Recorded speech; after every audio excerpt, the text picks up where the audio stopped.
সুপ্রিয় দর্শক, এই মুহূর্তে আমি আছি নারায়ণগঞ্জ জেলার ২৫০০ উপজেলার সাতগ্রাম ইউনিয়নের ছনপাড়া ও টেকপাড়া এলাকায়। আজ আমি আপনাদের দেখাবো প্রতি বছরের ন্যায় এবারও এই এলাকায় কৃষি উৎপাদনের ধান চাষের বাম্পার ফলন। বিশেষ করে ধান চাষ এর ভালো ফলন পেতে হলে নির্ভর করে বিভিন্ন উপাদানের উপর, যেমন উপযুক্ত মাটি, সময়মতো পানি, সার ছাঁটাই ইত্যাদি নিয়মিত পরিচর্যা খুবই জরুরি। নতুন প্রযুক্তি যেমন ডিপ ইরিগেশন, ভালো বীজ নির্বাচন এবং আধুনিক কীটনাশক ব্যবহারের ফলে ধান চাষের ভালো ফলন পাওয়া যায়।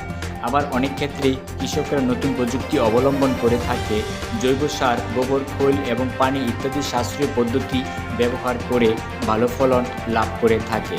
দিন দিন বেড়েই চলছে এই এলাকার কৃষিকাজের কর্মসংস্থান। নারী পুরুষ সমানতালে নতুন ফসল গড়ে তুলতে ব্যস্ত হয়ে পড়েছে। ফুটে উঠেছে কৃষকের মুখে হাসি। আবার ধান চাষের খড়কুটার চাহিদা অনেক বেশি। এই খড়কুটা গবাদি পশুর খাবার হিসেবে ব্যবহার করা হয়ে থাকে। এতে রয়েছে প্রচুর পরিমাণ ভিটামিন এবং খনিজ উৎস। গবাদি পশুর শরীরে শক্তি যোগাতে সক্ষম, হজমে সাহায্য করে এবং রোগ প্রতিরোধ ক্ষমতা বাড়ায়। এমনকি জ্বালানি কাজে ব্যবহার করা হয়ে থাকে। বর্তমানে বাংলাদেশে ধানের মূল্য মন প্রতি বাজারে বোরো ধানের প্রায় ৭০০ থেকে ৭৫০ টাকা, আর আমান ধানের মূল্য ১১০০ টাকা থেকে ১৪০০ টাকার মধ্যে, তবে অঞ্চলের উপর নির্ভরশীল।